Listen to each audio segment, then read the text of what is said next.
Qu'est-ce que tu racontes? Et je travaille, moi. Hein. Et puis tiens, je viens d'arrêter de fumer. Et avec les économies qu'on va faire, tu pouvais déjà presque passer à temps partiel. Et puis, s'il faut se serrer la ceinture, ben on va se serrer la ceinture. Et je vais arrêter le Nutella. Non, je veux pas être attaché. Je préférerais encore en finir. Mais ne dis pas de bêtises, on est mariés, Pierre. C'est pour le meilleur et pour le pire. Hein? Bon, on gardera le meilleur pour la fin. Mais c'est dingue quand même qu'ils vous délocalisent comme ça sans prévenir. Tu sais, maintenant, avec la mondialisation... Enfin, tout de même, délocaliser la Bibliothèque nationale. Mais où est-ce qu'ils vont la mettre?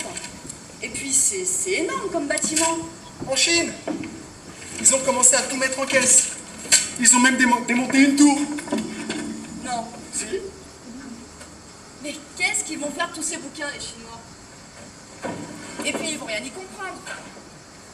Et ils pourront même pas les ranger par ordre alphabétique.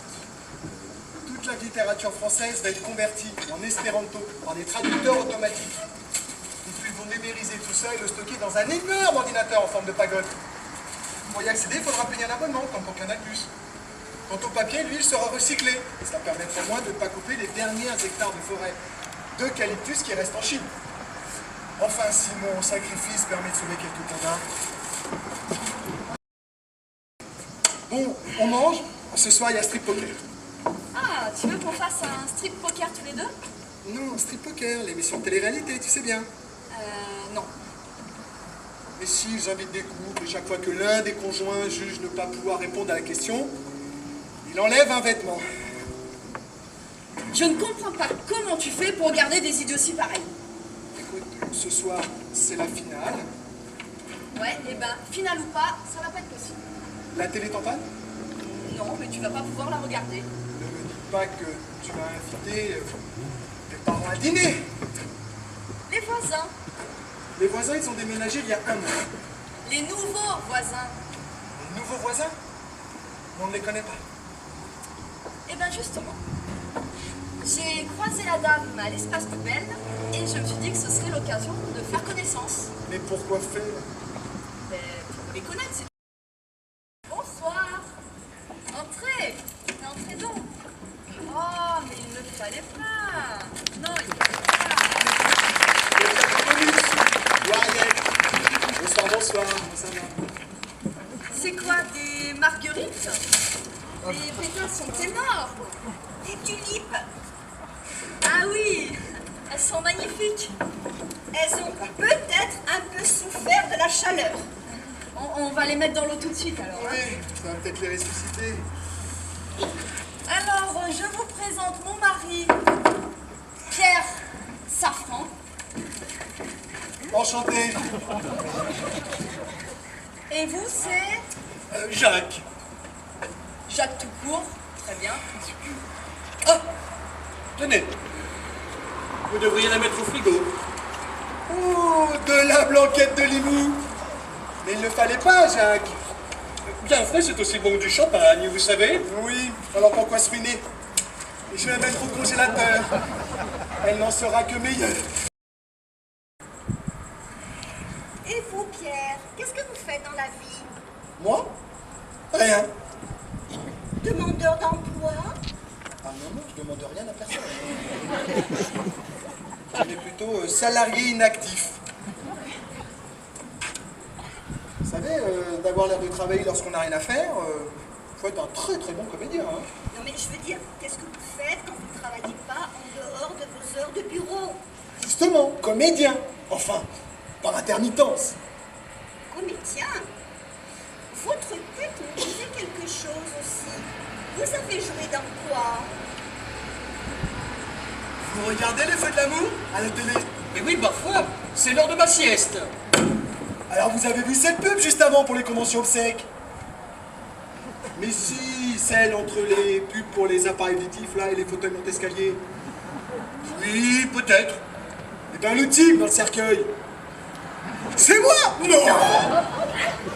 Un rôle de décomposition en quelque sorte. Vous attendez d'autres invités? Non, non, personne d'autre. Ah, déjà?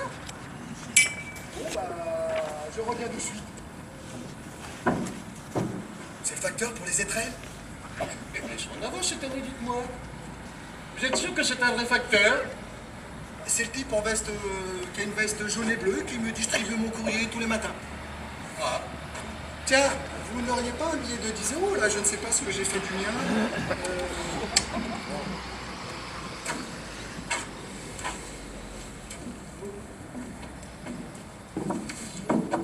Ah, c'est bête. J'ai donné le dernier billet de 5 que j'avais pour acheter le mousseux. Ouais, j'ai une pièce de 2 si vous voulez. Ça ne vous dérange pas que je lui amène votre bouteille? Non, bien sûr. Alors tenez, regardez. C'est gentil de nous avoir invités à prendre l'apéritif. Vous savez, j'ai habité dans le quartier lorsque j'étais au collège, mais je ne connais plus personne. Et puis, entre voisins, on peut se rendre des petits services. Oui, c'est ce que dit ma femme. Tiens, d'ailleurs, j'avais quelque chose à vous demander. Tenez, ça ne vous dérange pas de l'ouvrir? Je ne sais plus si j'ai la force. Je ne vais pas pour la soirée, mais j'ai un cancer. Je viens d'apprendre que j'avais une tumeur. J'ai dû dépasser le forfait. Oui, portable. Enfin, les radiations. Ça peut être un modèle ancien. Le cerveau. Pire. Des testicules. Le kit Malib. Ça protège la tête, mais ça ne fait que dépasser le problème. Oh, je suis vraiment désolée. Tenez, allez, on ne va pas le laisser perdre. Allez.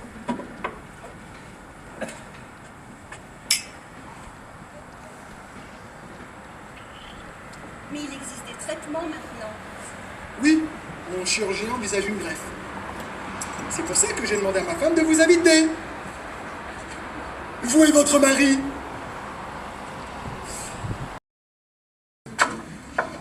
Céline couche le petit dernier et elle arrive. Les 2 autres regardent la télé. Strip poker? Rabbi Jacob. Mais ça sent rudement bon, dites-moi. Je suis sûr qu'on va sympathiser. Et puis l'avantage des invitations entre voisins, c'est qu'on n'a pas de route à faire après. On a tout notre temps. Et puis on ne risque pas d'avoir un souffle dans le ballon, hein. Dites-moi, Jacques. Vous vous appelez Jacques. Mais bien sûr, Pierre, entre voisins. J'avais une petite proposition à vous faire. Enfin, moi et ma femme. Vous avez entendu parler de l'échangisme? Oui, vaguement. Alors voilà. En général, enfin, si vous voulez, hein, ma femme et moi, il n'y a pas d'obligation. Hein. Ça se passe entre le fromage et le dessert. Non, le dessert et le café. Donc si vous n'êtes pas d'accord, au moment du fromage, il vous suffira de partir. Ma femme et moi, on comprendra. Et voilà, nous allons pouvoir passer nos soirées tous les 4 tranquilles. Ça va pas? Si. Nous parlions de localisation, de la mondialisation, enfin tout ça, quoi. Vous savez que ma femme est aussi une adepte du libre-échangisme. Du libre-échange. Oui, bien sûr.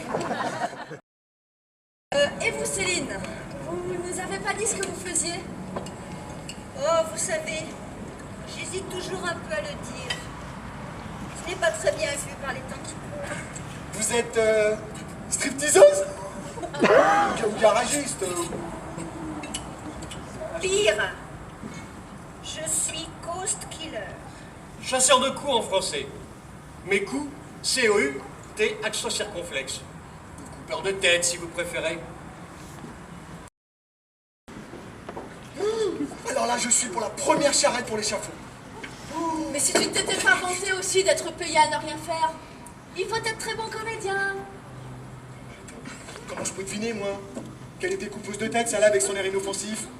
Et puis je te rappelle que c'est toi qui l'as invitée. Si tu m'as dit que Mme Pol Pot venait dîner ce soir, moi je m'en serais méfié. Oui, bah maintenant, je sais pas trop comment on va redresser la barre. Hein. J'ai proposé une partie carrée à son mari pour le dessert. Hein? Pardon? C'était pour les faire fuir plus vite. Ah bah merci, c'est gentil pour moi. Alors non seulement ils vont te prendre pour un paria, mais en plus pour un détraqué sexuel. Et s'ils avaient accepté? Confession publique. Ça me donne une idée. Oui. Strip poker! Tu veux leur proposer un strip poker maintenant? Strip poker, une émission de télé-réalité.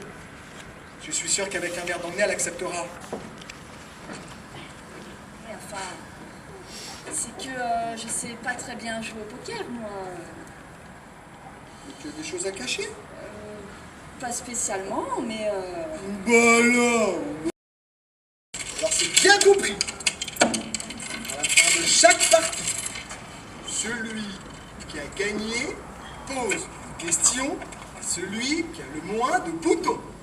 Tant que c'est pas les boutons qui tiennent mon pantalon, à part ce que j'ai en dessous, je n'ai rien à cacher. On a tous quelque chose à cacher. Il suffit de poser la bonne question. Il y avait une grosse lunette qu'on n'arrêtait pas d'emmerder. Et un jour à la piscine, on est dans le grand bain, on prend ses lunettes, on les jette dans le fond du bain. Elle se jette à l'eau. Ne la voyant pas remonter, on appelle le maître nageur. On se marrait comme des baleines, elle ne sait même pas nager, cette pauvre fille. D'ailleurs, je sais même plus comment elle s'appelle. Céline Robert. Ouais, peut-être. La grosse à lunettes, c'était moi.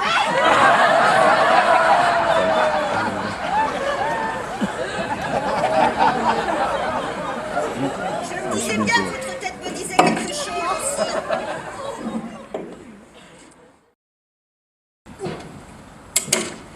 je réitère ma question. Est-ce que vous avez déjà commis une faute professionnelle lourde?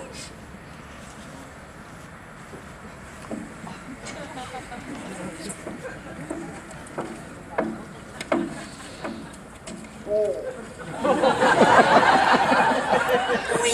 Pardon? Oui, Laquelle? ça ne sortira pas d'ici, vous me le promettez. Imaginez que vous êtes dans une église et que nous sommes vos confesseurs. Une église? Ah, mais ou une synagogue si vous préférez. Il y a un confessionnal dans les synagogues. Oh, On s'en fout, imaginez que vous êtes sur le plateau de C'est mon choix. D'habitude, je fais jamais d'erreur d'addition.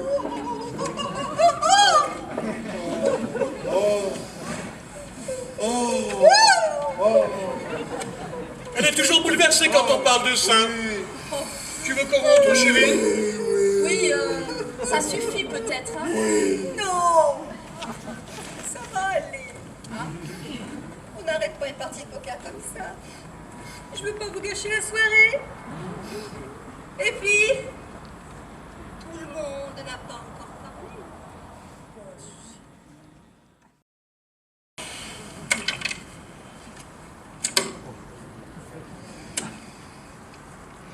Est-ce que vous avez déjà trompé votre mari?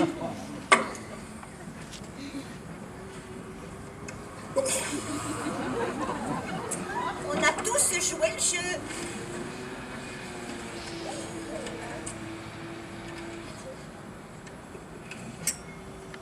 Oui, une fois. Juste une petite fois. C'était une erreur. Une erreur.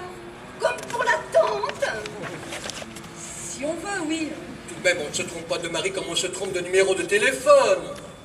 Et puis, quand on fait un faux numéro de téléphone, on peut toujours couper court à la conversation. Disons que j'ai pas eu la présence d'esprit de lui raccrocher au nez pendant qu'il était encore temps. Et je suis du genre bavard, le téléphone. Et vous l'aviez dit à votre mari avant ce soir?